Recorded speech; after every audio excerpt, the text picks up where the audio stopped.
You're listening to a Countout Podcast.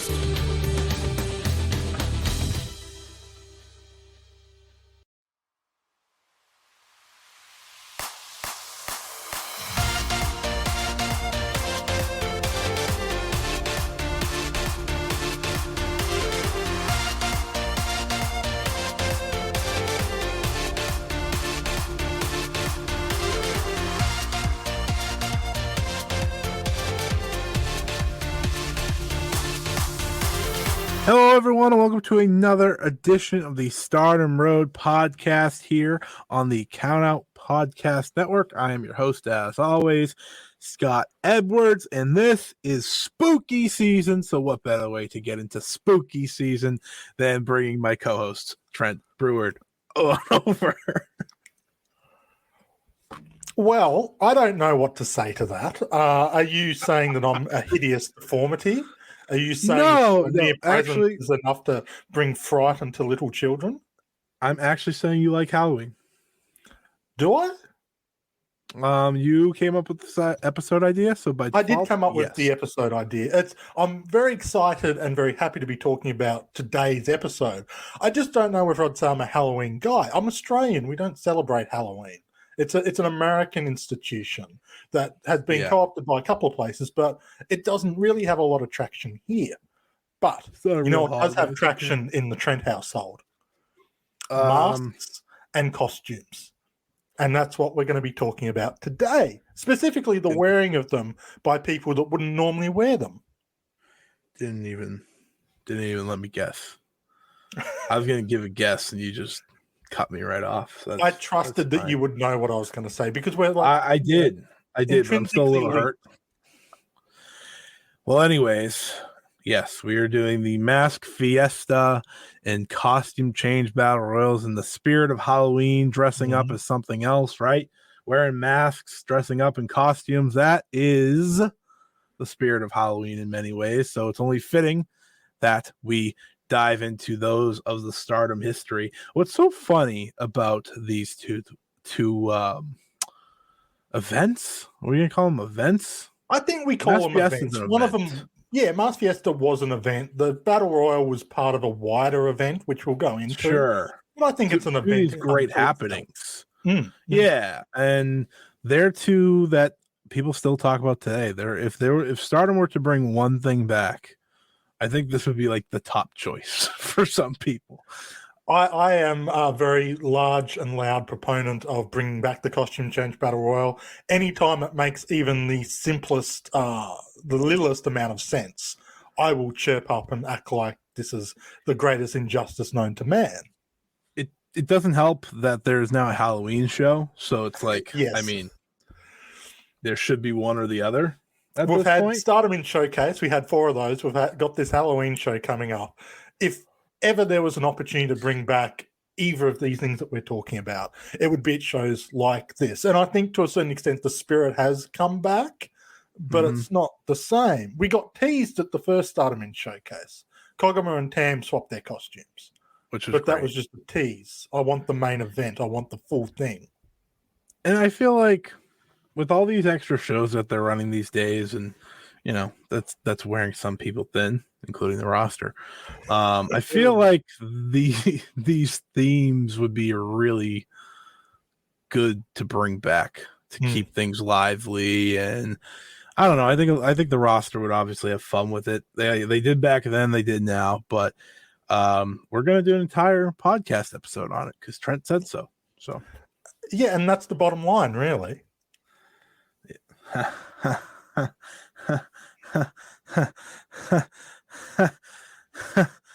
I'm not gonna keep going. I was gonna see how long I could keep going before I just got it, but I don't want to anymore. Anyways, it's a good choice though. I once he brought it up, I was like, you know what? Yeah, we'll never have another Halloween episode idea, but yeah. Let's now. We're using up all our Halloween stuff. Unless, we can always cover the upcoming Halloween show, Stardom in Showcase maybe this time next year, depending on what its future is.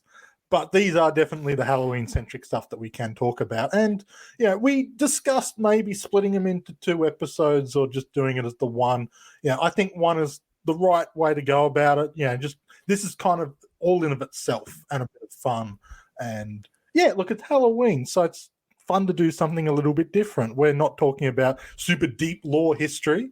But in saying that, I think especially like with the Costume Change Battle Royal, it is something that if you go into with no knowledge of the history of Stardom, it can be a little overwhelming and confusing, especially like, say, 2018. You're looking at a lot of roster going, who are you and who are you imitating? This is true. But you'll have a lot of fun watching it. And don't worry, next year at Halloween, we can do the Momo masks. We'll be fine. It's plenty. We'll just do an The episode deep of lore the two behind Momo. that. Hey. The Momo masks lore is weren't lore. connected to either of the Momos. Lore is lore, baby. That's what we do. I think it's a great idea. But I'm looking forward to getting into this episode. So, Trent, take us away. So obviously there's two main things we're talking about here. I think we'll start with the Mask Fiesta because that was the one that debuted first. It started in 2014. Both of these finished in 2019. For now, yeah, we'll still hold on to hope that one day they might make a return, but they sort of start in 2014 with the Mask Fiesta. So that's where we're going to start. And I think before we jump too deeply into it, it is also worth mentioning that with the whole Mask Fiesta stuff, I think there's a couple of reasons why they do it, but one very big reason is quite simply Rossi is a mark for lucha wrestling and the masks that come with lucha wrestling. So this is the perfect opportunity for him to sort of get to live out his fantasy of running a lucha libre promotion. I think that, one, I love that he was just like, I love lucha. So I just need to fully embrace the masks, you know? I think that's fantastic. And one of my favorite parts about the Mask Fiesta is that the roster completely buys into it as well. Yes. I think it's worth remembering, like, it's hard to wrestle in a mask. So asking your entire roster who doesn't is like the funniest thing in the world to me. And they all had these cool creative masks, and I'd love to see them. Like, I'd love to own one, let alone see them. But I think the fun part is like seeing them try to wrestle in them and create these whole new characters within them because they're luchadoras in a lot of ways, which is a lot of fun. Maybe the most fun part for me is them making their own characters. And this is where, like, something like this, Mask Fiesta, where they're doing it once a year, the question inevitably comes, how much do you invest in this? Because the masks aren't cheap to make or to then, if you look at how much they sell for after the fact. These aren't like cheap $20, spandex bought off of Mexico stuff. These are custom made. They're very intricate. I figured out why they don't do this anymore. They put all of that budget into Starlight Kids for each show. Yes. Because she has a new mask every show. So they said, you know what? We're just going to put our budget into one person with a bunch of masks. Sorry. And I think that's hilarious. That's the real reason why Queen's Quest had to give up their masks. And Maya would only get to keep hers because it's grandmothered in, basically. Yes. The Queen's Quest wasn't somehow grandmothered in. Everyone but Mayu's was. I think it's perfect. Perfect. And my favorite theme of these shows is that you can just turn them on and have fun. That's the same goes for the Costume Change Battle Royal, but these are shows, so it's just a different vibe from start to finish. You know what you're getting into once you buy that ticket. Yeah, look, this is a very unique show. You're not getting blindsided by what's happening here. It's presented as Mask Fiesta. A few of these ran back to back with normal shows. So these sort of run at the end of October, which is when the Goddess of Stardom Tag League is also happening. So for a couple of years, like, you would have the Tag League in the afternoon and then maybe take a little bit of a break. And then at the very same venue, very same talent and stuff, they'd run the Mask Fiesta. So it becomes a bit of an event in itself, and it's designed for the hardcore fans. This is every show that we're talking about here was held in Shinkiba First Ring in Tokyo. And if you're watching during this time, mid 2010s through to the end of that sort of decade, Shinkiba was the home ground for Stardom. Now, like, they've outgrown Shinkiba. They outgrew it once Bushiroad took over, and once they sort of were able to start packing the arenas more post-COVID, like, it was just too small a venue for the amount of people they draw on average. But for the time period it was, if you went to a Shinkiba show, it was dedicated more to the slightly hardcore fans who know the characters, who know the gimmicks, understand the stories going on. You get a lot more storytelling in Shinkiba. And they're also the crowd that would come to appreciate this kind of show because it is inverting what you expect. It's taking characters and throwing them in new situations. And a lot of the fun, as you kind of mentioned, Scott, is seeing, oh, this wrestler I like, how did they work with a mask and a different gimmick where they're not expected to be playing the exact same character? And it is interesting to see which wrestlers kind of really dove all in on this kind of concept and who was just kind of like, oh, I'm the same person, but I'm wearing a mask and working at half pace because this is a bit of a comedy show. It's the ones who fully commit that we appreciate the most. Yeah. And I think that the same goes for both events that we're talking about today. Some people just begrudgingly take a part of it, but there's so many that love it, and you can kind of tell when they're in the main event. But the event dates back to 2014. Yes. Yeah. And I just love some of the names they came up with. That's part of my that's half of that's the best part. It's how creative did they get with the names, and we're gonna say some of them as we go through the shows, obviously, just to be like, can you guess who this is based off of the name? Some are easy. Of them are a bit more obvious, and some are not at all. Is there, before we kind of keep going, is there a mask from the Mask Fiestas that you particularly like? Oh, see, some of these were really well designed, and some of them are kind of basic, but in a fun way. Yes. In terms of the mask and even the overall getup that I thought stood out the most, and I sort of look at it and go, I kind of want to see this brought back more often, is Mayu Iwatani in 2019 when she does the Fantastic Girl gimmick. Now, for the years prior, she was doing Mayu Chica, which is a completely different gimmick. She's dressed different. It's played off in a completely different way. 2019 with Fantastic Girl, the mask looks fantastic. The getup looks like, if you showed me a picture of her and just said, this is how she normally looks, I would buy it and I would consider her a main event level luchadora because it just looks spot on. Some of the gimmicks and get-ups that we see through these shows are obviously one-off kind of jokey stuff, but this looks legitimately top tier, and she looks fantastic with it. I'd love to see it brought back. Mayu pulls off the luchadora the best. And I think her style plays that, obviously, but I noticed that even the character Mayu Chica, which I love, I just think it's so much fun because the costume's ridiculous. Yes. Right? It's she's wearing not leggings, but stockings. I can't think. Stockings and no shoes or anything, and she's just doing the Mayu moves, and it's excuse me? And it's she just commits so much, and I think that's again what makes her so great. And I understand people listening to this may be like, oh, talking about Mayu. Well, no, this isn't Mayu. Sorry. This is Mayu Chica. Completely Mayu Chica, my second favorite wrestler of all time. It's also worth noting that, yes, she does everything that Mayu does. She also does the snap mare into the roundhouse kick, penalty kick, and then remembers she's not wearing any protection on her feet. There's no kick pads, there's no boots. She's just slammed her bare foot into someone's back, and she regretted that. But that was, again, just a beautiful little spot in that, and adds to that kind of comedic nature of the show. The beauty of the character, that is what that is, and that is, again, full commitment to knowing your character and who you are, and that's what you have to do when you're wearing a mask. Wearing a mask is hard. Not everyone is Starlight Kid, right? Not everyone is that good at expressing the emotions like she does with the mask, and it's because she wears it all the time. It takes time, and I think that is, again, my favorite part of this is how do they work through wearing the mask? Obviously, they're not wearing a cane mask where you can't breathe or anything, right? They're wearing lucha masks, but still, there is the distraction of having something over your face.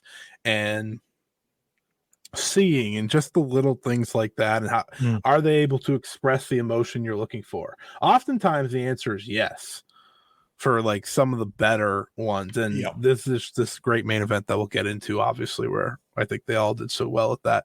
But yeah, that's again, that's one of my favorite parts, just the difficulty of the mask, but also the beauty of the mask in many ways. There is an argument to be made that I think any wrestler who gets into the business long term, I think should maybe do a stint as a masked wrestler, because it forces you to adapt and grow in a certain way. Like you look at someone like, not to talk about men's wrestling here and be that kind of person, but you look at someone like Sami Zayn, who started his career as El Generico, and the classic thing is like, how could you put someone as expressive as Sami Zayn behind a mask? Well, the reality is, like, he gained a lot of that expressiveness through El Generico. And you take someone like Starlight Kid, if and when she eventually does demask and wrestle without a mask, she's got all these years of learning how to emote, how to express with that restriction. And she's so good at it as it is. Once she transfers in that situation, she's going to be the Sami Zayn kind of level of expressiveness amongst Joshi because she's had that experience. Yeah, I think Sami Zayn's always the best example. It's Sami Zayn's a very unique example, obviously, because he chose to wear the mask. It's not like it was a handed down family thing, But I do think Starlight Kid has that potential. And I think for me, one of my favorite parts about like masks and Stardom does come with the Queen's Quest aspect. Now they get to take them off, so it's different. But I think like when I first started watching Stardom, that connected with me. I think that's part of the reason I take a liking to Starlight Kid. It's because she actually does wrestle in the mask. She's the only wrestler on the roster that does. It makes her unique. It makes her stand out. And like you said, when she inevitably takes it off, because I think we all know it will happen eventually, it's going to be really interesting to see what she's able to do. But I think she's going to kill it, obviously. But again, part of the fun of this conversation is, for this show, everyone wore a mask. Yeah, everyone's on a level pegging with that. Although Starlight Kid, to be fair, for a few of those years, she was just Starlight Kid. She didn't change her gimmicks. It's like, oh, you guys have to adapt to me. And then in the final, funny if the reverse was she just didn't wear it. It would have been a very, like, if it wasn't for the fact you're trying to keep it a secret, would have ruined the mystique. Yes, just throwing away kayfabe on a random non-canon one-off show that's all about the joke. But it is kind of funny looking at 2019, and she changes up her character ever so slightly. She's not Starlight Kid, she's Dark Starlight Kid. And now, obviously, in 2023, we've had a couple of years of the evolution of that, the actual Starlight Kid that's gone bad, gone to Oedo Tai. And you see bits and pieces of like what would become of her in this match with Mini Iotica, which, of course, is Azumi, who inherited the costume from Io Shirai, who was not big Iotica, just normal Iotica. I think it's so funny, like, seeing Azumi in a mask, I just sit there, I'm like, well, this makes sense. like she wrestles like she should be wearing a mask almost. And I know the Queen's Quest connection, she had a mask, but there's a difference, right? Wrestling in the mask is like I almost feel like if you watched Azumi, you'd be like, she was a lucha wrestler, right? Like she did that, right? No, she actually didn't. There's a lot of characters, like Black Fuzzy Peach made me laugh, which is just Momo, obviously. For those bat, which is less unique in 2023, but like she had the softball gimmick when she came in, transferred to Queen's Quest. Sort of the baseball bat comes back for this gimmick for a couple of years.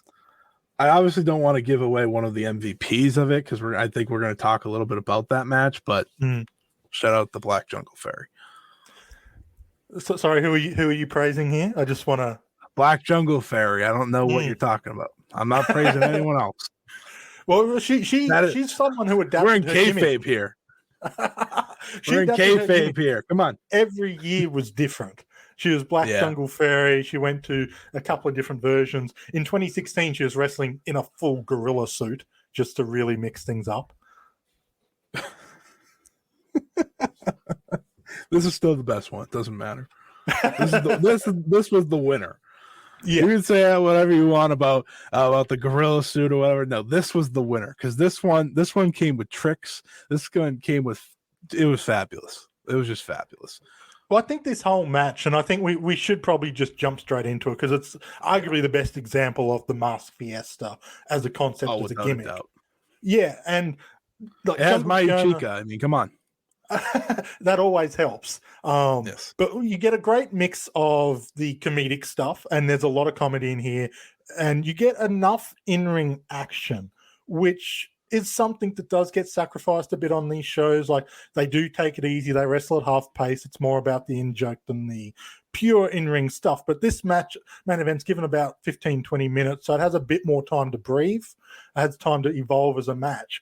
And you get the best of both worlds here. So it's a great jumping in point. Do you want to introduce it for us, Scott? Yeah, so the main event was, and you have to watch the pre-match promos strictly for La Gatita. Saki Yes. Kashima just completely zoning out and not saying anything after Mayu Chica and is it Dame de Panko? Is that how you say Yes. it? Dame de Panko, aka Tam Nakano. Managed by Pizza. They were talking, right, exactly. They were talking it up, right, previewing the match, Mhm. and then Saki's just sitting there like this. And obviously this is bad audio because you're not looking at me, but she just stared into the camera, and perfectly Tam and Mayu just turned and like, hello.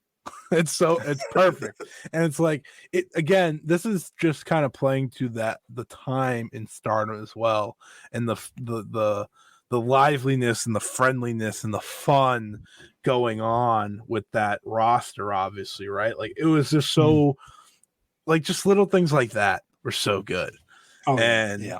Mayu and Tam had a lot of those, whatever the moments were. But watch the pre-match, and then they were facing the incredible team of the Black Jungle Fairy, Bear Dog, and Night Bear. None of those, mind you, are Koguma. I just want to, Yeah, this is before she's back. Yes, I know some people may go into it like, oh, no. This is 2018. She's still very much retired. But Ruaka and Natsuko Tora and Jungle Kiona making up that other team. It's wild, if for nothing else, seeing in this and also one of the costume change battle royal matches, seeing Natsuko Tora kind of acting kawaii and cute. Because this gimmick is a little bit different. It's a bit more colorful, a bit happier and stuff. And not that she's going full ball with it. She's not pretending to be Tam Nakano here or anything. You just get those little glimpses of like her breaking out of the normal character. And this is what we're talking about, where it's fun seeing the wrestlers work with a different gimmick, work with a different concept. It can unlock certain things for wrestlers. But between what she had to do in this, right? And Natsuko, that is, and the costume change battle royals, she just really got tested in every market. And I think that's part of the reason why she's so good at the actual role she does now. No matter what people think about her, I think she's very good at it. Sure. But like, she really had to play the line there. And I think that is really the beauty of these two ideas, Mask Fiesta and costume change, because it makes people have to go outside the box. And if you know Natsuko now, you're just going to watch this and be like, excuse me? She's good. It's glorious. She's good. It is. It is glorious. Much like this match, which was glorious. Yeah, I think probably the biggest highlight of this particular match, and I guess spoilers if you haven't seen a 2018 non-canon show, like this is not the show to care about spoilers, but if you really care, my apologies, I'm going ahead with it anyways. The highlight of this match, I think, has to be Tam stealing the magic wand from Black Fairy Jungle, which stops time. She stops time, and then she changes the mask with Natsuko Tora so that the other team would attack the wrong person. And it's done with the absolute biggest tongue in cheek. The crowd are in on it from the start. They understand what's going on. They're playing along with it. And everything just kind of comes together beautifully. obviously it wouldn't work because they're not changing the gear, but just a little swap of the mask and everything kind of devolves into madness, and Tam gets to play her character. It works into Tora's character, it works into everything, and it's the wand is established earlier on as well, so it's not like a what are they doing here. If this is your first Mask Fiesta, you don't know that Jungle has the ability to stop times with this gimmick. You're introduced to it beforehand. It's foreshadowing. It's cinema, if I can quote Martin Scorsese when he was reviewing this match. Could you imagine going into this match and trying to expect something here? Like trying to expect what happened? You said like you're not supposed to know. Yeah, obviously. She was doing arm drags with a wand. It's a very technical maneuver. This was the best. No, I'm not going to make the joke. I'm not going to make the joke. I was going to make a funny joke, but you know. But this is like, it's a Chikara, it's a DDT. It's yes. The wilder side of some of the TJPW stuff. I think Chikara is like the perfect shout, really. Yeah. I think that's exactly what it is. And you feel that from start to finish. Even PWG, you know, they kind of got into the comedic stuff like this, right? When you see the fake rollovers and stuff like that. Like they did such a good job. And Jungle really was the MVP of this, because without her pretty much running it, right? She ran the match, whether it was going lights out or freezing them. Freezing them killed me. That killed me. Mayu had had a pin on, freeze, everyone freeze. She like took the person. It was great. It was great. And then she just unfroze and kicked her in the face, which was even better. Hey, listen, I'm just saying what made the match great. If it works, it works. Exactly. And I just think when you watch this match, just going into it with an open mind, don't expect anything. Walk out of it just having, again, such a great time, kind of like these events. Yes. Yeah, and that's the beauty, is like what I think makes the Mask Fiesta work with this kind of gimmick is you know what you're getting into going in. It's not being sidelined into another show. Like they're not running these at the same time as like a big pay-per-view where you're getting super serious matches and you kind of have to change perceptions of what's going on, which is the danger of any kind of, I guess, variety show level of wrestling where you're jumping back and forth between serious and comedic. The Mask Fiesta, you're going in, you know, you're in for a good time. You don't bring out the notebooks. Don't be making star rating notes and anything. This isn't the kind of show. But yeah, don't do that, except it is 5 stars. Well, it's 6 stars, really. But like, you know what you're getting into. It's a bit of fun. You can just kind of kick back, maybe watch it on the couch, just lying back and enjoying what is just a fun time. It's not, you know, you wouldn't recommend this for new fans, even if they are into the more ridiculous side of wrestling, just because I think, you know, it doesn't present Stardom properly, but it's more of a reward for the fans who know the wrestlers, because you can watch this and have fun with no knowledge of everyone involved.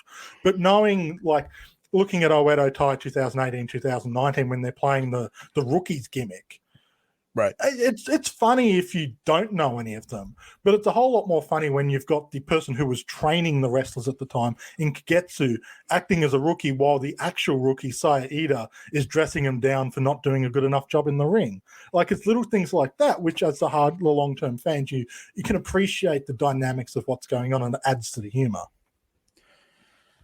I think that's exactly right. Like, you benefit from knowing. You benefit from knowing who they are, especially, like, I think you made the perfect point with Natsuko Tora, right? If you've gotten to know who Tora is now, you can so much more, or you can greatly appreciate who she is in this event. Yeah. And the same goes for like someone like Tam, because, you know, and I think that, truthfully, I think that plays for a lot of early Tam is like, you want to appreciate her now, so that, or when you go back there, because it's just like such a switch flip. Like, if you let me just say this, if you saw her back then, I don't think you would come into if you saw her in this version first and I told you she was world champion, I don't think you'd believe me. And I mean, that speaks true for Tam in this period of time outside of the Mask Fiesta too.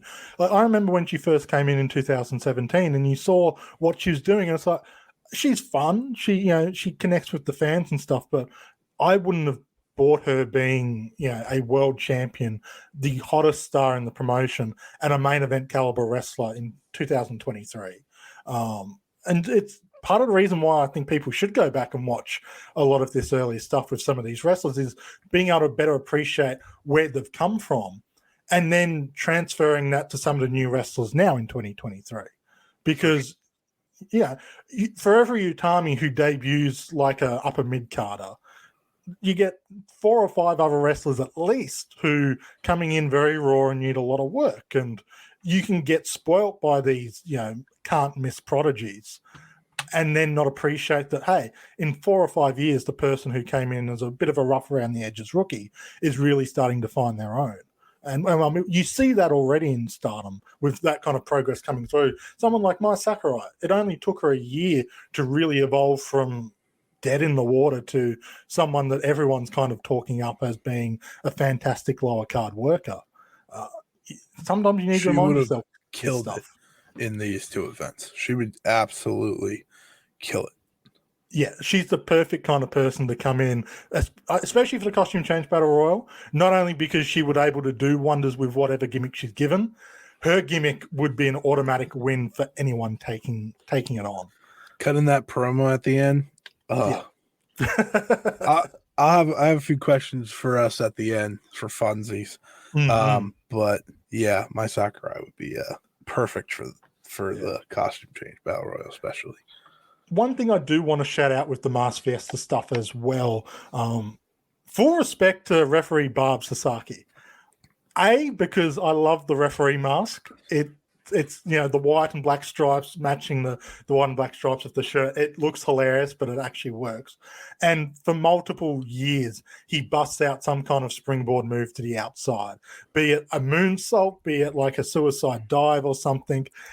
We've seen them play that off. I think in Showcase 1, Daichi teased doing a suicide dive before being stopped by Oedo Tai. But it was really fun to see Barb actually get to pull this off a few times. Complete. In wrestling, you always say like there's 3 people, a singles match. It's the 2 wrestlers and the referee.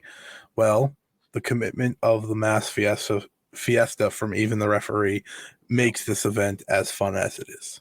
Except for Daichi, who gave up on his mask very early on. See, that's okay, though, because Daichi. That's exactly the attitude I expect him to have. Yeah, he gets a pass. He had enough. He was like, all right, no more. But yeah, everyone go out of your way to watch this. 2018 main event's the one we talked about. There is also a 2019 event as well as the most recent event, which features Fantastic Girl, Maya Utani, Super Riho. You figure that one out. UDN, Udon, of course, Arisa Shiki, versus Black Fuzzy Peach, Gao Jr., and Jigsaw. And I do have to shout out Jigsaw. B. Priestley, I think, someone I didn't necessarily wouldn't have expected to go all in on this kind of stuff. She's one of the MVPs of that main event because the Jigsaw gimmick, she commits to it. A lot of the others in that match maybe don't go all in on a crazy gimmick, but she does. She commits not only in the entrance, but the way she wrestles as well. It's a lot of fun. Which wrestlers really stood out for you with this Mask Fiesta stuff? Be it because of the wildness of their gimmick or just the execution? Oh, without a doubt, Jungle. Mm-hmm. I mean, I think that goes without saying. Mm. Mayu Chica, of course. Duh. Tam killed me just because the panda always kills me. I love the trainees.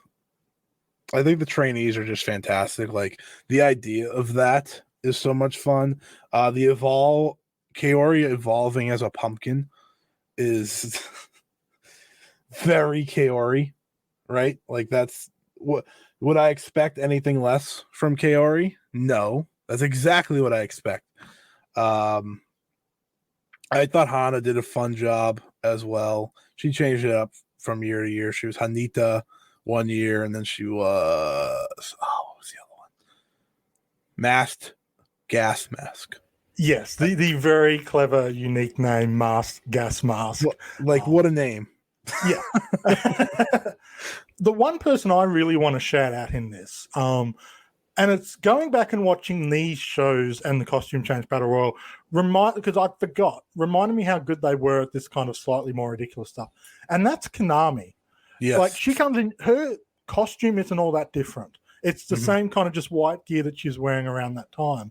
But the key difference is, A, she's wearing a mask, obviously, and she's wearing a tail because she's playing a dog. Yeah, masked one charm. She is like, we're talking about people committing to the gimmick and leaning in not only with how they're acting, but how they're wrestling.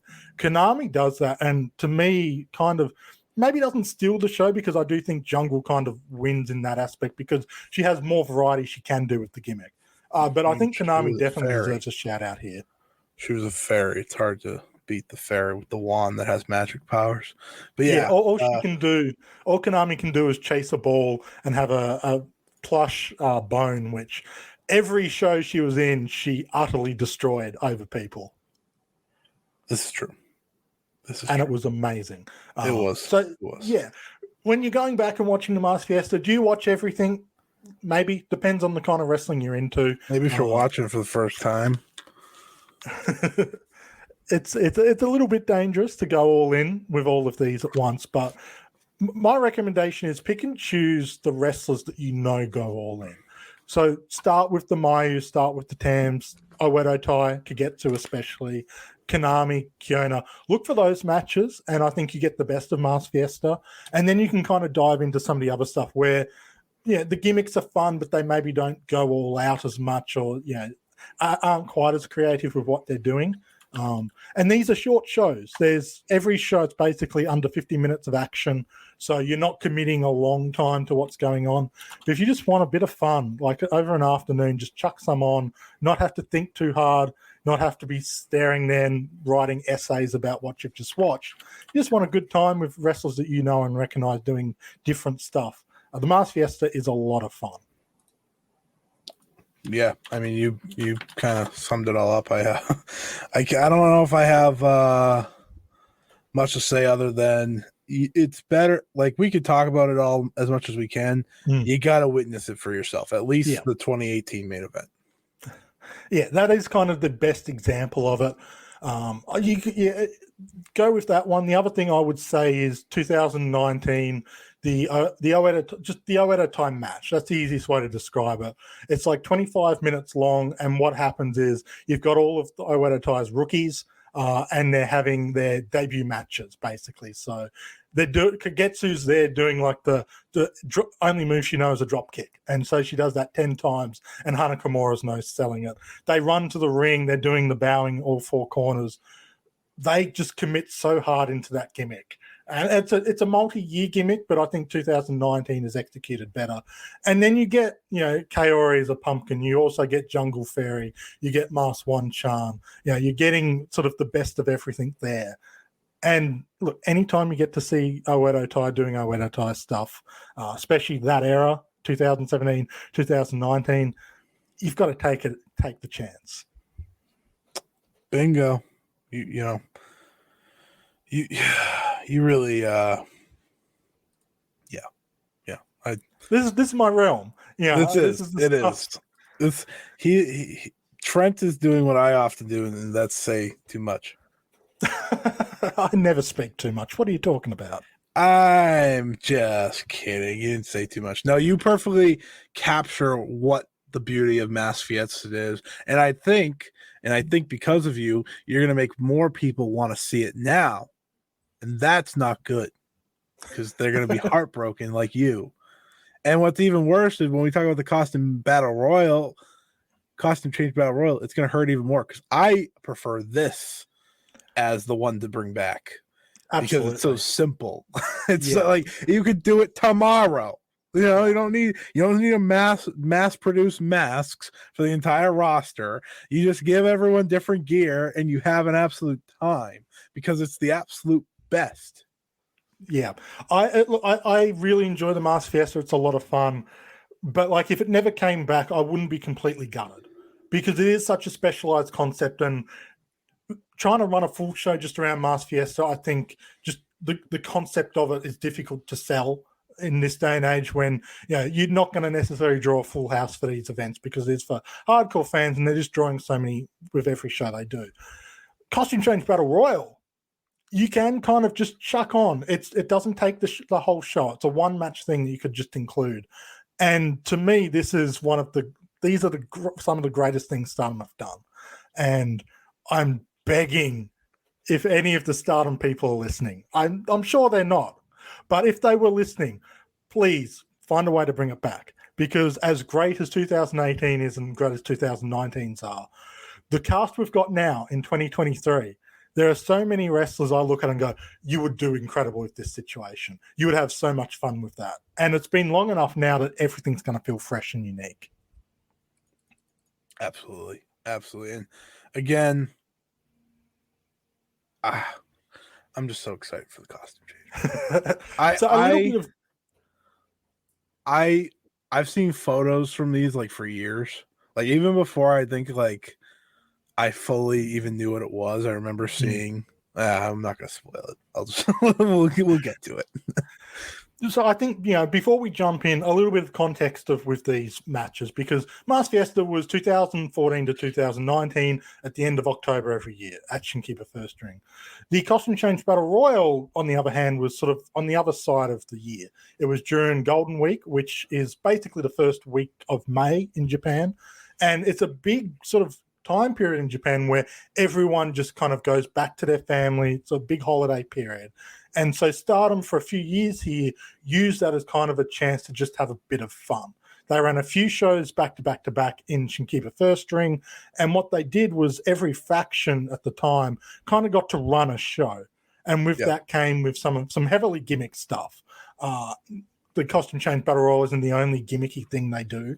They also do a Janken sort of rock, paper, scissors tournament in costumes as well. And there'll be other things. And like on the 2018 show, they have a title match as well. Just a World of Stardom title match. Kagetsu versus Io Shirai. Hey, you still get a themed show at Golden Week this year, like these times. You do, but it's a little bit different. And like these it's the hometown loser. Yeah. Fukuoka.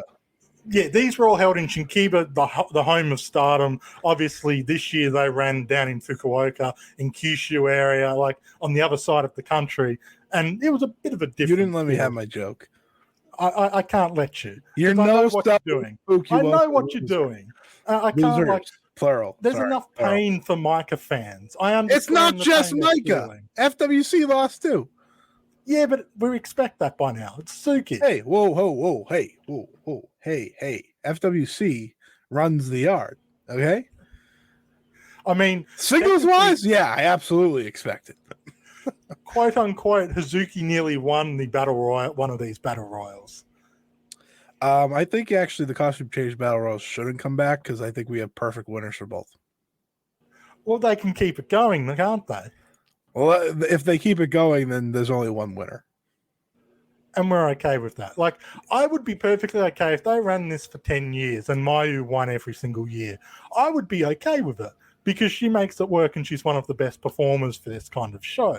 But it is hilarious that the two that they have run, it's Mayu that wins both of them. Well, it would be wrong. Well, Mayu killed it in both in terms of the costume change. So it's only right that she also won. Which costume did you prefer for Mayu? Because obviously we've got two of them. 2018 was Kagetsu. 2019 she played her protege Starlight Kid. Well, Kagetsu's like cheating because like Kagetsu's so cool. You know, it's like, and Konami did great with Kagetsu the year after too. So, like, obviously it's Kagetsu, but her dressing as Starlight Kid was just really funny. It's like they spend enough time together that it's like she's gonna get every mannerism now. She's gonna nail it. But obviously, I'm favoring Kagetsu. The Mayu Kagetsu look might be the best one. I think you'd be hard pressed to find a better combination there. Yeah, because we know how Mayu and Kagetsu were quite close over the years, and seeing them kind of play off each other with that, and Mayu getting to do the full Kagetsu kind of gimmick and stuff, and you can tell how much fun she's having with it. And that's the beauty of this show, is seeing those who have kind of just lean all in on the gimmick, even more so than the Mask Fiesta, because you get to see the reactions of the person right there. Like, they're coming out here pretending to be you, in some cases doing a better job of you than you do.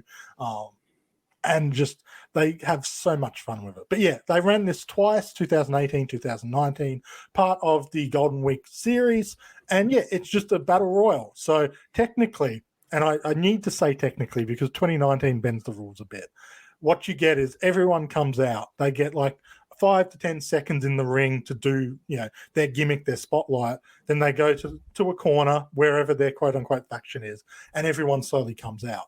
2019 kind of didn't commit fully to this because there was like a short gap where it's like, oh, you're almost like a Royal Rumble, and how Stardom do the battle royals, where it's like you wrestle for a little bit, then someone comes out. There's a countdown kind of thing. The difference being, like, after the first attempt, no one really wants to wrestle because they just want to enjoy seeing what everyone's doing coming out wrestling as. And there isn't enough time to actually do anything because, like, the gap is like 5 seconds and then they start a 5-second countdown. So what happens is everyone's just kind of in the corner watching everyone kind of do the gimmick stuff, with the exception of Hana Kimura and Konami, who just pick on poor Saya Ida at every single opportunity and is perhaps the funniest thing of the show. Yeah, this 2018 one, there's a lot of things that I like. I mean, I just go to like the costumes, obviously. Why would I pick anything else out to enjoy? I mean, you're here for that stuff primarily. I think that's what you look these for. I don't know, like the Maigetsu, maybe that works. Is that something? Yeah. That's obviously the greatest, but I love Azumi and Starlight Kid switching. I think that's lovely. I think anyone would agree on that. I think if they ran it back all these years later, they'd have to do it again. It would be perfect to do it again. I know the reason I know they're never going to do this again, unless they do it for the Halloween episode or Halloween show that they're starting up this year, is because like everything's supposed to be so serious and whatnot. Like, we got dragged Dream Tag Festival. That's the closest we're gonna get to all the friendly happiness anymore. But I want this. I mean, Konami as Hiromi Mamura is so funny, just such a funny idea, and also the quiet MVP of these shows. And I know you have this down as a note, but I was going to say it anyways, is that no one in this company knows how to hit Tam's spinning kick. Not a soul knows how to do it. Yes. Which is insane to me. Because when I watch Tam hit the kick these days, I'm like, oh, yeah, I mean, someone can hit that the way these people move. No, they can't. No. It's just not something they could do. And they play it off so well. I don't think it's any coincidence to people who get given the Tam role and kind of expected to throw that kick. And just like with the Mask Fiesta, I think Jungle Kiona is a low-key MVP for both of these shows as well. She plays Tam Nakano in the 2019 one and throws with that, Yeah, she really struggles to get the kick off, as expected. She's not a kick wrestler. It's one thing if you gave the gimmick to Mayu or a Shuri or a Momo.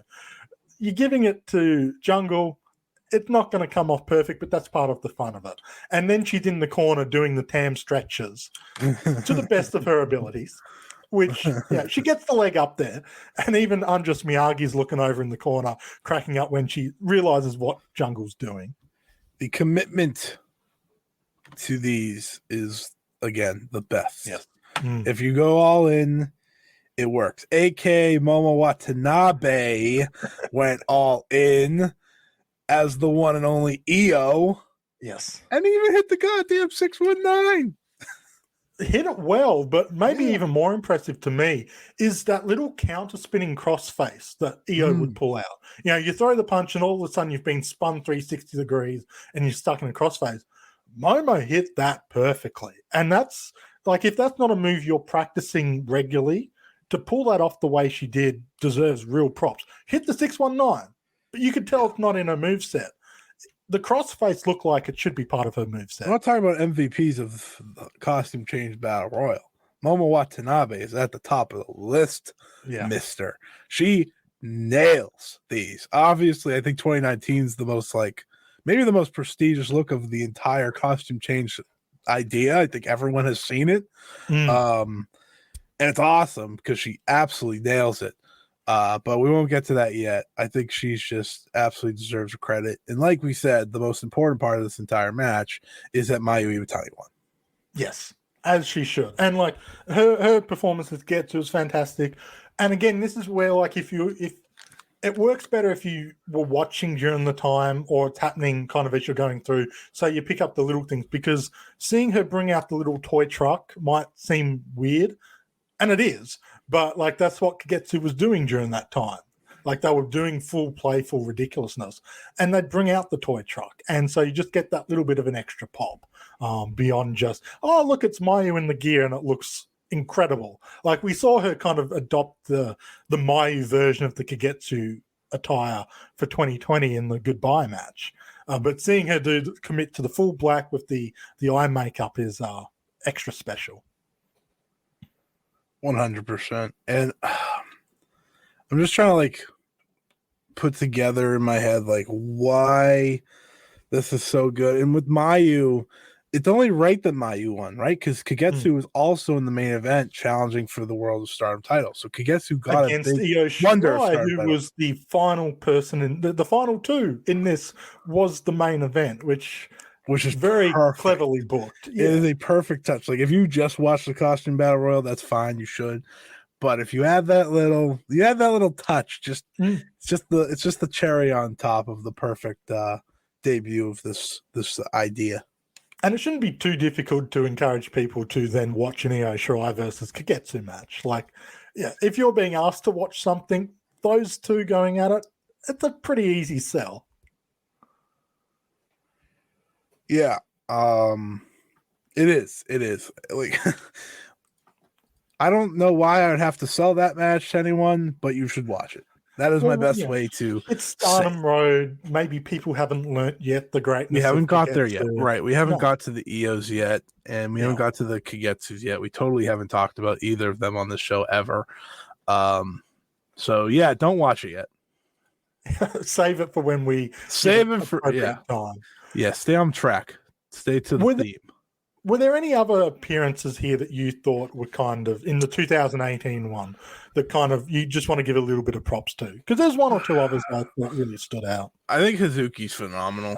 Yeah. In both of these, because Hazuki, obviously, we look at her as someone that's like, especially back then, it's like, I don't want to do any of this. I don't know. That was kind of her character, and she was Tam. So it's just that much better. Hazuki is just such a standout. She really is. And I think it's kind of fun to see her in this role because it's like where she is now. She's in the Playful Stars group, and it's like back then it just wasn't it. It just wasn't it. But it was also exactly what we wanted it to be. So that would be my last one that I'd like to give credit to. Yeah. The one person I do want to give just a little shout out to, and it's not someone I would have expected to do for, is Candy Floss. She played Natsu Samira in this one, and like Samira is a gimmick in this that you can have a lot of fun with. It's a good gimmick for this kind of thing. But for someone who's coming in as an outsider, maybe isn't as interconnected with the roster, because I'd imagine like the one issue with running this kind of show is if you're a younger wrestler and you're a wrestler, because of the hierarchical sense and kind of that culture of respect, especially in Japan, you might be a little hesitant to go all in, mocking and joking as one of the more experienced wrestlers. I could imagine there's a little bit of nervousness there. And for someone like Candy Floss, who's not Japanese, she's coming into it, which again adds its own kind of unique sense of pressure and maybe concerns. She does a fantastic job just playing off the Natsu Samira character. She doesn't get like tons and tons of time, but she uses it well. She understands the assignment and is a bit of a standout on this particular year. There is a simplicity to understanding the assignment. That is exactly what Candy Floss did. Yeah. And for someone saying Candy Floss and you don't know who that is, you're welcome. She briefly She joined WWE. She was mostly. I don't think she ever got out of NXT though. What was her name? Was it still Candy Floss? Maybe. This is the Stardom podcast. It's not a WWE one. It was. It she was remains still Candy Floss, which is stunning, and she does not wrestle anymore. Yeah. So this is your chance to kind of go back and see who we're talking about. But it's a very kind of it's not a name you expect to hear a whole lot on Stardom Road. Yeah. She was in for a cup of coffee. Not much beyond that, but she did a great job. We will not be doing a Candy Floss episode. This is probably about the longest Candy Floss episode you'll get. You're welcome. We get a decade into Stardom Road, we might be scratching for content. And if we get a decade into Stardom Road, then I better be like getting paid for it. You heard it here first. This show won't be going for a decade. You heard it here first. We are taking sponsors. Oh, look, yeah. I'll shill anything for the right amount. Perhaps floss, perhaps candy. You have too much candy, you need some floss. We're doing a Halloween episode. You want us to pitch candy? We got you. Yes. Chew. Very nice. I do like that. You're welcome. Anyways, 2019, here we go. Yes. So 2018 is fun.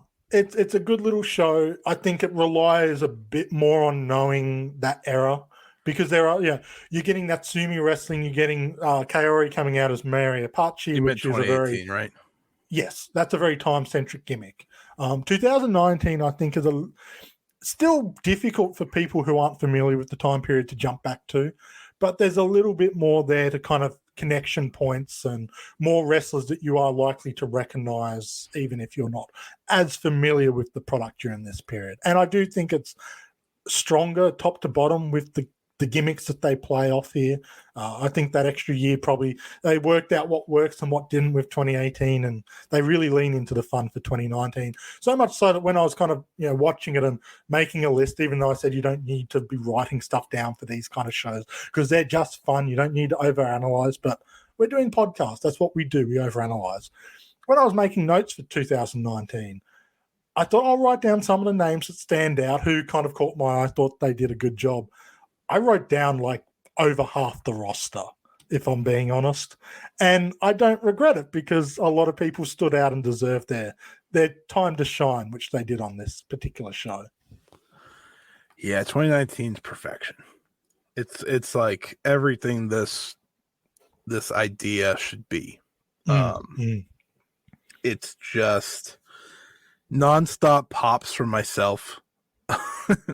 Like, oh, that's great. Oh, that's great. Oh, I love that. It's fantastic. I mean, Utami dressed as Big Daddy because she was hurt. And it's like it's right at the beginning. And I just lost it. Natsuko Tora also dressed as Utami, which was fantastic in its own right. Yeah. But Big Daddy just sent me. I was like, oh my God. Like, this is just ridiculous. And as I said earlier, obviously Konami as Kagetsu, just phenomenal. Just absolutely Konami. You for anyone that for some reason hasn't realized it, Konami's just such a cool wrestler as is.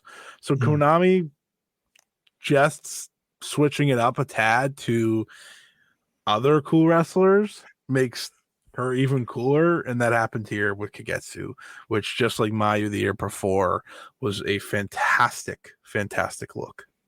Yeah. You look at Konami in this kind of get up and gimmick, it looks like it should be what she's doing all the time.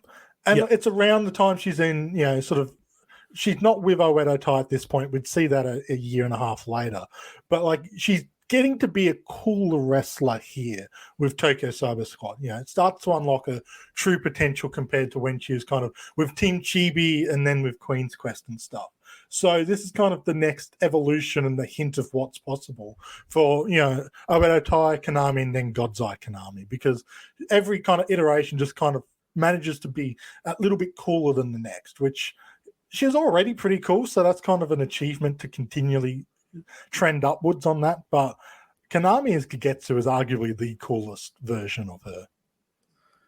It's a little unfair, to say the least. I mean, Konami, it's probably why Konami and Oedo Tai just look so cool, truthfully. Yeah. Like, it's the closest we got, right? I obviously have to talk about Arisa Shiki here, because Of in a course. perfect world, this would have been her as a heel. Yeah, very much. And it would have been amazing.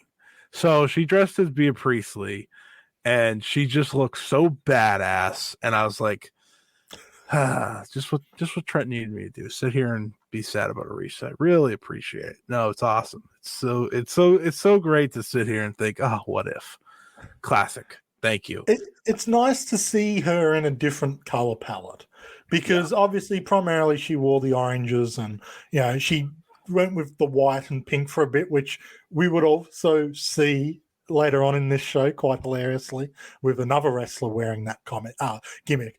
But Arisa punching out the dark colored gear, you're absolutely right. It was a hint at what a heel Arisa Hoshiki, or at least a dark Arisa, could kind of be. And like, you see the way she wrestled, it would have worked perfectly. You got glimpses of what could have been like in early 2020 with the Utami match, where she busted her open and kind of started leaning full on in the dominating, brutalizing style. It's a bit of a what if, but I'm glad we got to see a glimpse of it there, while she still maintains her radiant smile, because you can't wipe that off of her. If she kicked full into that heel gimmick after that Utami match with the look, would have been the greatest wrestler of all time. I still remember pushing, like when that happened, and like I think when the lockdowns first happened, before we knew Arisa's eventual fate, I remember talking to people and saying, I want Arisa to split from Stars and form her own faction, kind of in that Tokyo Cyber Squad Oedo Tai style, slightly darker, slightly edgier, let her be a captain and a leader, and lean into that kind of psychotic, vicious, but cool persona. Obviously, we never got it. It worked out. This wrestler needs to join her and defect and come here and all of that. I'll piece it all together. Doing it via a draft, because that's what you did back then. You ran the Stardom draft during the Golden Week, same as this kind of time period. Obviously, never meant to be, but my fantasy booking still turned out pretty good, I thought. Yeah, you like the fantasy book. That is the result of all that. But yeah. I would have liked. I think you, but I'm not doing the what if with Arisa. Never mind. We're not doing this. I thought Tam pulled off Momo very well. Yes. This was, of course, Queen's Quest Momo. And by default, I'm going to bring up Momo now. I know this is a little further in the match, but Momo, of course, pulled off the Toni Storm look to perfection. It is probably the if you've seen Momo in the Toni Storm costume, I think that's like probably the most seen character switch of any from this, because she pulled it off to, like, she looks just like Toni. She did the actions of Toni. It was perfect. And I think with Momo, it's so weird seeing her in a role like this, because I really wish she got to play more into this. Ever. Absolutely agree. Let alone in Queen's Quest. Now, like, she has a lot of character in there, I think, and I think she just, like, that wasn't her role in this company, obviously. I would love to see her get to something like this again, because I think there's just such untapped potential in someone that had a record-breaking Wonder of Stardom title reign. Yeah. And this is like, her as Toni is like fantastic. And I would love to, she doesn't honestly need to be Toni Storm to do it, but she need like something of like this character where she just gets to be more herself and more active, even like it's like, it's instead of I forget exactly how you called it earlier, but it was perfect. It was like let me find exactly what you said. You said oh, rather than be stuck in a pouty queen, that is what you called her, which is true. And look, the Queen's Quest gimmick is always a bit more stoic in nature. You don't see a lot of exuberance in character. And you look at someone like Lady C, who I think really spreads her wings whenever she's separated from the group. She becomes more of a character, more of a gimmick. Momo, I love what she's doing with Oedo Tai. I love the heel gimmick for her. I think it suits her to a T. But if you ever wanted to draw her away from that style and maybe make her more of a baby face again, letting her lean into this kind of thing, we only saw it once. It's not for a long time, but she seems so free.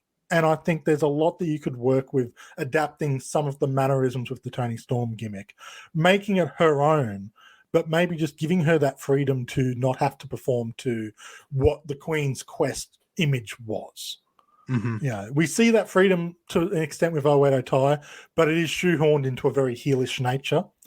And if you want to bring her back into that more of a babyface role, learning from this kind of performance as Toni Storm, I think there's a lot you can pull from it from her. And she's young enough to have time to find what works there. You know what's funny about, and this is now becoming Momo conversation or a Queen's Quest conversation, because I do think Queen's Quest is more of the problem than the Momo aspect.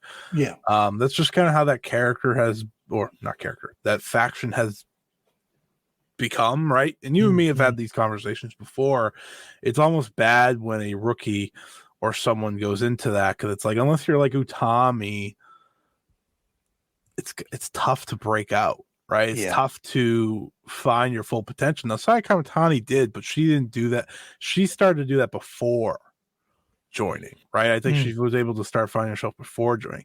It makes it tough for the Miyu Amasakis of the world, the Hinas of the world, who's obviously been in Queen's Quest for a while. Now, I think Miyu Amasaki is benefiting from teaming with the more, Azumi doesn't really play to the, she does sometimes, but like if there's anyone in Queen's Quest that gets out of that kind of like Queen's Quest meh, it is Azumi.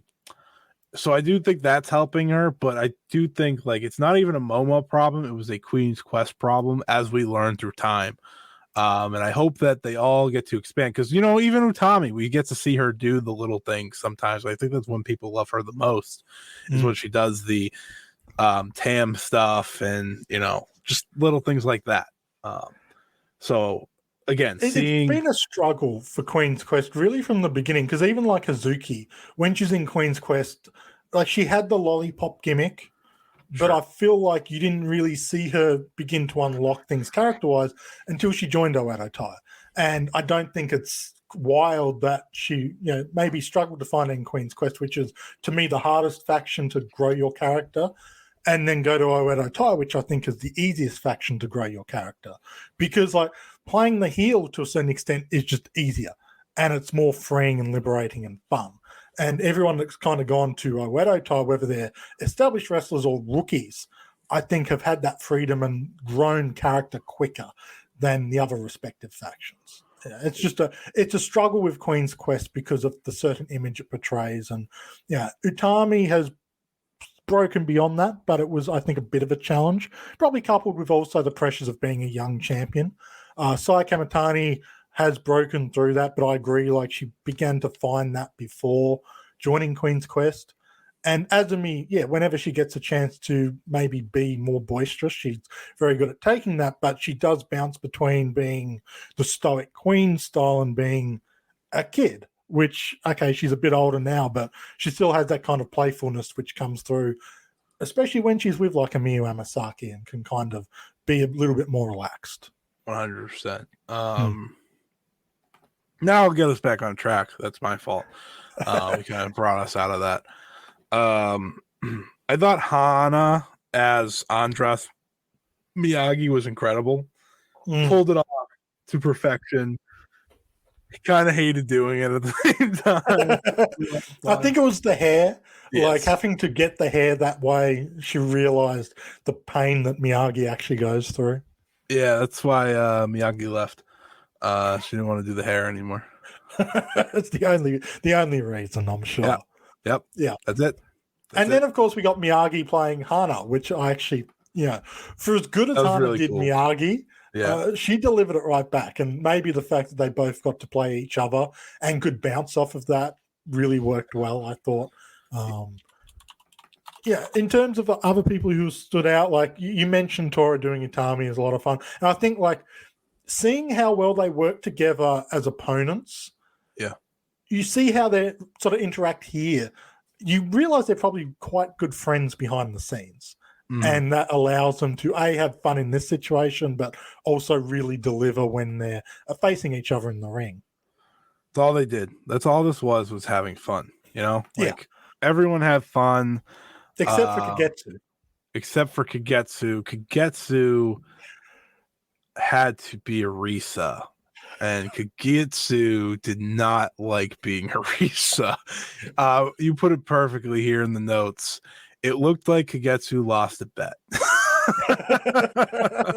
And everyone just the crowd lost their mind when they saw Kagetsu have to walk out there in full Arisa Hashiki look. The white and pink Arisa gear too. Yes, doing the kicks, kind of, not really, half-assing the entire intro. It was perfect. This is exactly how you want Kagetsu to costume change, right? Yeah. Everyone that costume change with Kagetsu is just this badass, and you're like, this is the greatest thing ever. And then Kagetsu has to dress as someone, and Kagetsu ends up having to dress as the smiley Arisa Shiki, which is again perfection, and just was a lot of fun during the match. And got to play off of on so many levels. Because obviously, you had Mayu dressed as Starlight Kid, so you've got the quote-unquote stars connection with the Arisa Hashiki version of Kagetsu. You had Tan Nakano, who's dressed as Momo Watanabe, who instantly sees red because she sees quote-unquote Arisa Hashiki. Then you get Jungle Kiona, who is pretending to be Tam, also pretending to see red because she quote-unquote sees Arisa Hashiki. It all just plays off of each other perfectly there, and because they're all in the same corner, they're all pretending to essentially be stars there, waiting for everyone else to come out. So while they're doing that, they're just kind of poking fun at each other while they're waiting. And the amount of inside jokes that are going on in that ring that we're not privy to is a real shame, but a wondrous masterpiece in of itself. 100%. And I think if I had to pick a favorite from this match, we didn't even say it. Saki Kashima. Let's talk about Saki Kashima. Saki had to play Hazuki, which I forgot she was playing Hazuki. I was like, isn't she just being Saki? And I was like, really wait a minute. It feels like a prelude. Yeah, because obviously Saki would go on to be part of Oedo Tai, but that's pretty much the character she played. And you get to see a bit of her versatility in the ring too. Because she's doing the Hazuki stuff, which is antithesis to what she is as a wrestler. She's a cowardly wrestler. She's not hard-hitting. She doesn't run the ropes like that. You forget how good she actually can be in the ring because of that. But when she pretends to be Hazuki, she does a great job of it. She does. So that was a good one from early on. Everyone they really killed it. On the Kashima thing, we do have to also bring attention to the one wrestler who got eliminated before everyone got in the ring. This was just a waiting battle royal, except for Natsu Sumire, who played a version of Saki Kashima. Now, this is when Saki was still in Stars and kind of maybe hiding away from her real identity. Natsu Sumire through this time would just annoy her relentlessly. She would sing her theme song, encourage her to be the real Yankee version of herself. Yankee in Japan kind of refers to sort of a ruffian, in Australia we'd call them bogans. I'm not sure what you kind of refer to them outside of that. Maybe rednecks in America is the closest example of it. And so when Natsu gets the job of playing Saki Kashima here, she plays the real Saki Kashima, comes out with the bleach blonde hair, pretending to be smoking, tracksuit pants, coming out carrying a Don Quixote bag. And she doesn't last long, although she tries to come out and celebrate with Stars after the fact, the Stars wrestlers afterwards, because she was Saki, so she was a part of Stars. And during the early stages, this is a real highlight for me, was that little gimmick and play off of the ongoing storyline, but also just the example of when maybe keeping it real goes wrong in the costume change battle royals. Yeah, I just everyone brought something. Everyone brought the imitation to another level. They all played to the character that they were portraying, which I just think is so important to making this work. Because if you're just being dressed as a character, that isn't enough. If that's all they did, I don't think you and others would be wanting it back. It's the the moment was hitting the 619. It's Kagetsu hitting the Brazilian kick. It's things like that. It's attacking the faction that you hate. It's so simple, yet it's so effective, and it's exactly what makes these matches so special. And what also makes these matches so special is that Mayu won again. And we will take every opportunity for Mayu to win a match of note. Yeah, I'm still recovering from, I don't want to talk about it. It's okay, Scott. It's okay. It's a safe space.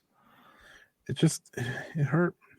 It hurt. I know it hurts, Scott, but we can move on and we can move forward. Times have changed. Things have gone forward.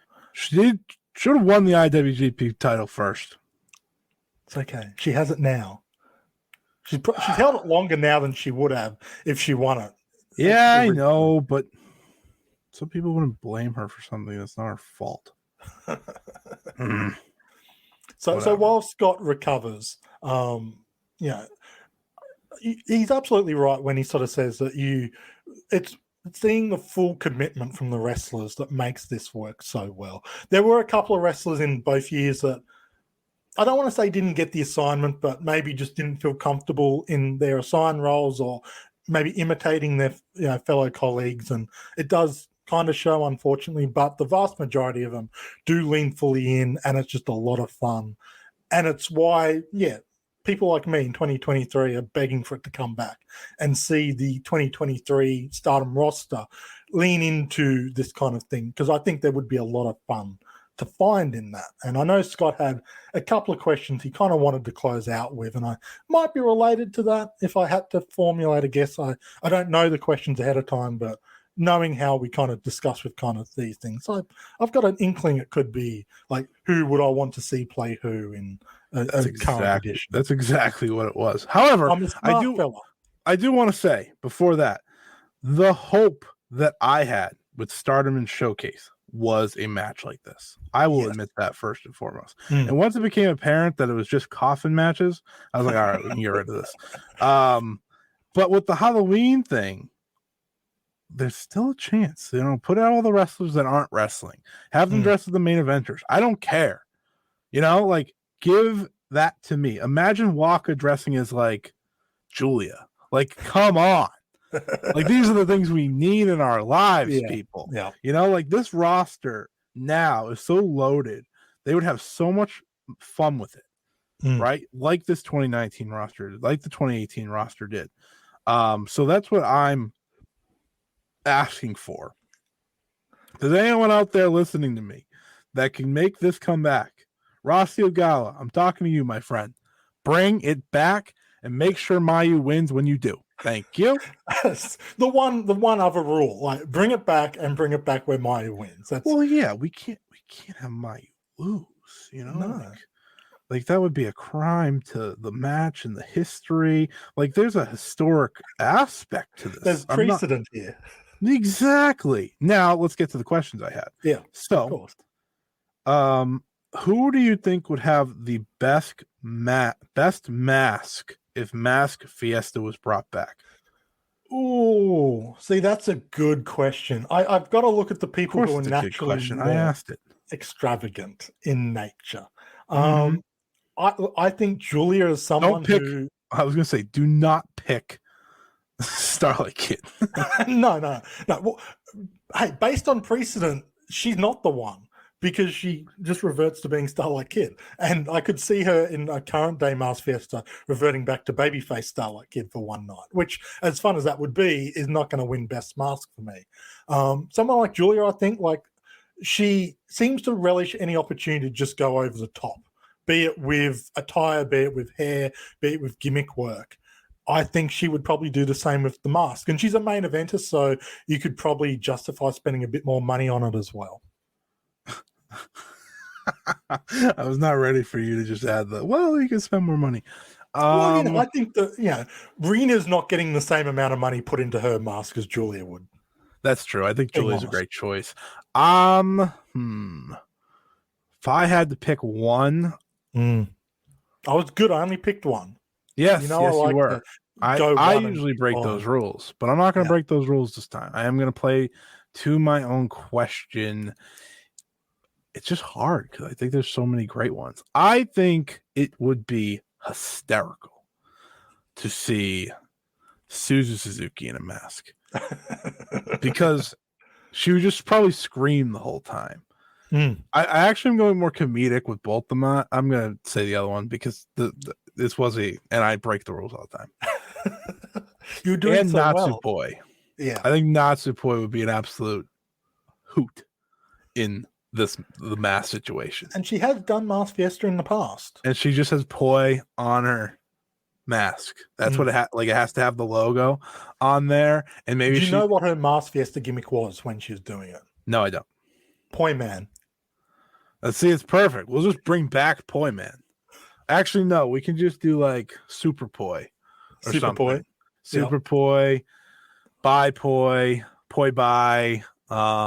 There's so many things you can do. Bringing that back for her.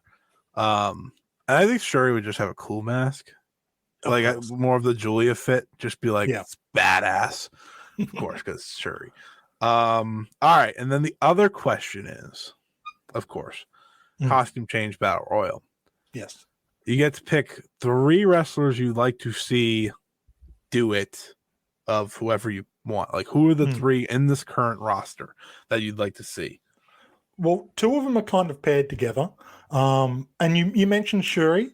I want to see Shuri play Saki Kashima because Shuri is kind of almost like an evolution of Konami in the sense that she has a real good comedic goofy edge that is just overshadowed by her being such a badass. And I think Shuri would really shine in the costume change battle royal because it's an avenue for her to unleash that goofier side of her. And seeing Shuri, the toughest woman in the company, maybe in all of pro wrestling, playing the cowardly Saki Kashima, doing that kind of gimmick, especially if you then had Saki Kashima playing Shuri, which is what I would also pitch, I think that role reversal and change would just open up so much fun and so much potential. So that would be my pick, 2 of my picks. And for my third pick, it's really honestly just anyone playing my Sakurai, because that is the gimmick that maybe has the most you can work with, both in the entrance and just in the ring personality-wise. I don't know who I would like to see play that.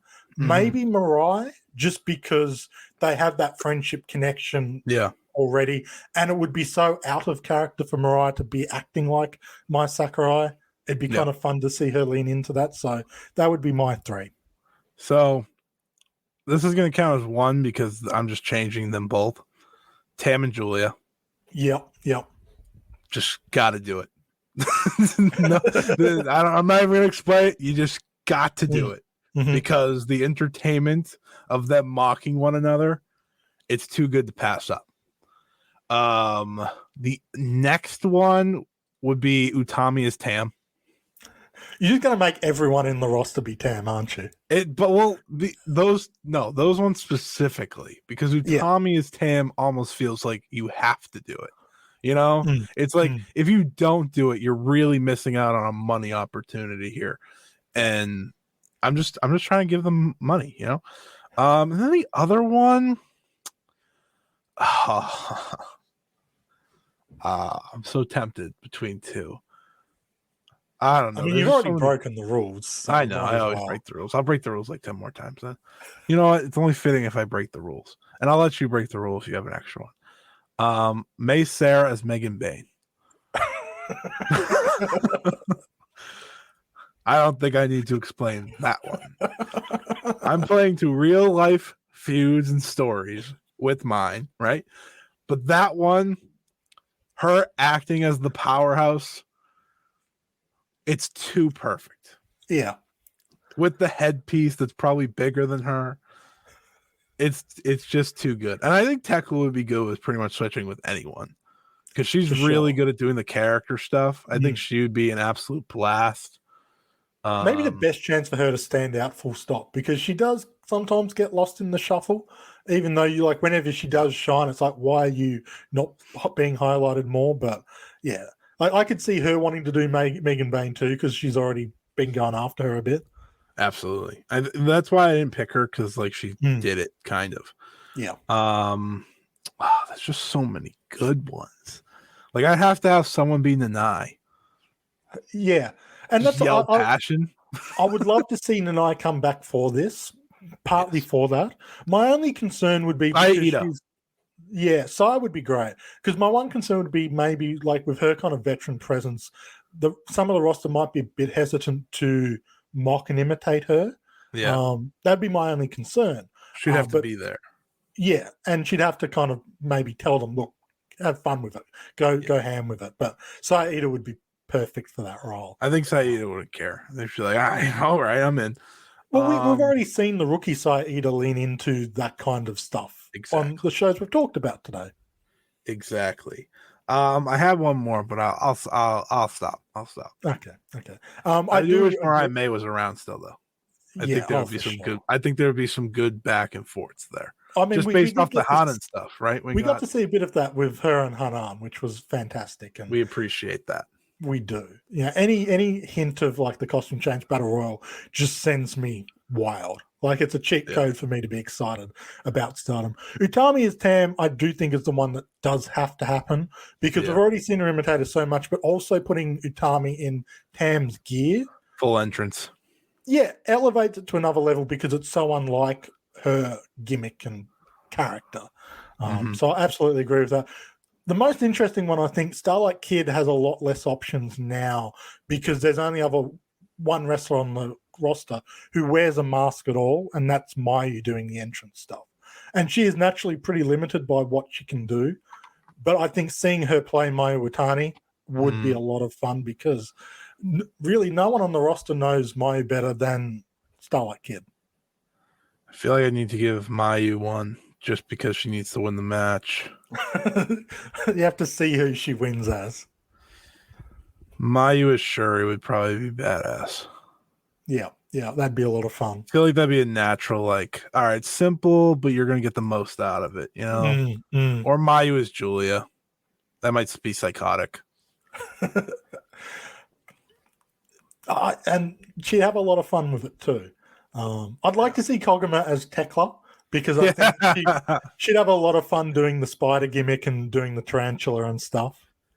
Yeah, that'd be great. I would love that. I would. Who do I want to put in Natsuko? Current Natsuko? See, like I think Ruaka would do a good imitation of her, but it's too similar to her current thing.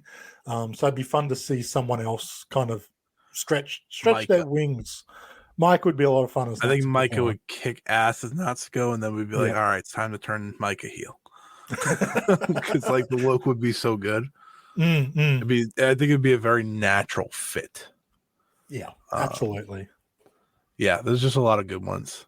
I think this is why we need to have a costume change battle royal in 2023 and or 2024. So Rossi, I know you're listening. I know you're a big fan of the English language podcasts. Make it happen. Of course. Obviously. Yes. I think because of the New Japan partnership, they'd be very likely to have one or two as a New Japan wrestler.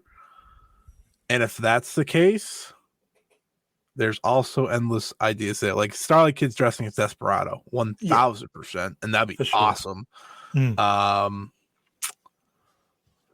I'm not going to give too many, but I just feel like that would be a fun little twist to add in there. Like I obviously know, but I think they, for those that have like Tam dressing as Taichi would be hysterical.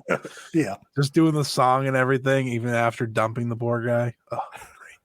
Destroying the guy's heart. That's how you keep him on the hook. Exactly. Friend zone for life. Anyways, I'm done. As long as Mayu wins, that's all that matters. Bingo. That's all we're asking for. That's all we ever want. That is what I'm always looking for. I'm a simple man. Mayu wins. You are. Mayu wins, repeat. That is all I'm asking for. But this was a lot of fun. We got an hour and a half out of this. I thought we were going to get like an hour. Little did I know. Should have known. But Trent, where can the people find you? So you can join my cause to bring back the Costume Change Battle Royal on Twitter /X at OneUpCulture. Join the fight. It'll be loud and proud.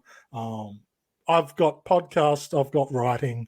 Just find me there, and it's probably the easiest way to go about it because half the time I don't know when I'm going to write something, and it just happens. Podcasts are a little bit more predictable because of the timing, but you know, by now you know what goes on.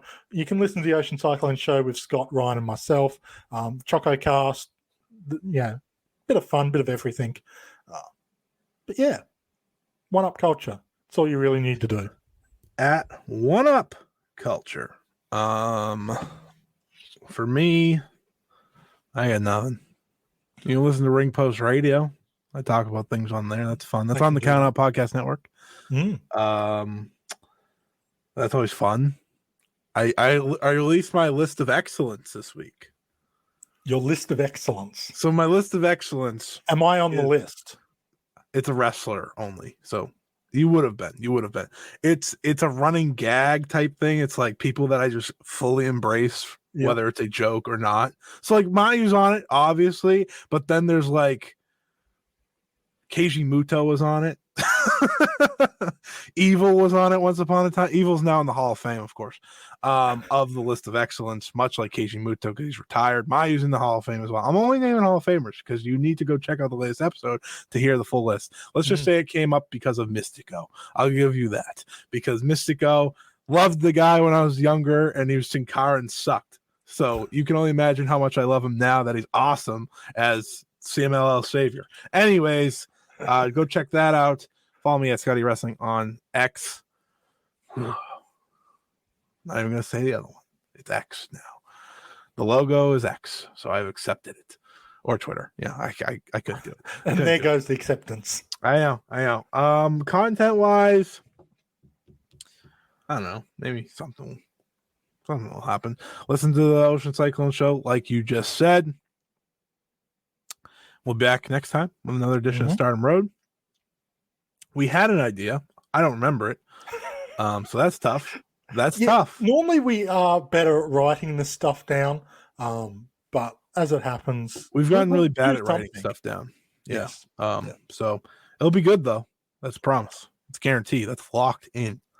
I'm glad one of us can promise that. I've guaranteed a great episode. That's dangerous territory. Anyways, so long. Farewell for Trent. I'm Scott. Until next time. See ya. So, Curtis.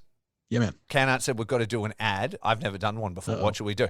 I have no idea, bro. I never made an ad before. What are we doing an ad for? I don't know. We just say we're like a New Japan Pro Wrestling podcast, and we just put a bunch of clips like here. Arguably the most shredded guy.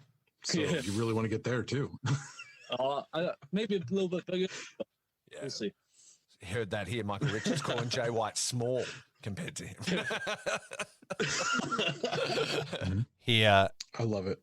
This picture you've painted for me. I want to hang it up. I want to frame it and hang it up in my bedroom. Yeah. We don't have a WWE tryout or a New Japan tryout every second week. And now I'm in Bullet Club. And here? Will Ospreay versus Kenny Omega. Do you want to just go off about this match? How do you take or talk about one of, I think, probably the best matches you've ever seen? That's an ad, right? Yeah, that works. That's brilliant because then all our work's already been done for us and we don't have to do anything. Aha, past us did it. Present us living in the now. Look at us. Look at us being friggin' brilliant. Mate, minimum effort, maximum output. Okada Shorts podcast. Check it out on the Count Out Network at Okada Shorts. Rate and subscribe. Listen or die. This has been a Count Out Podcast.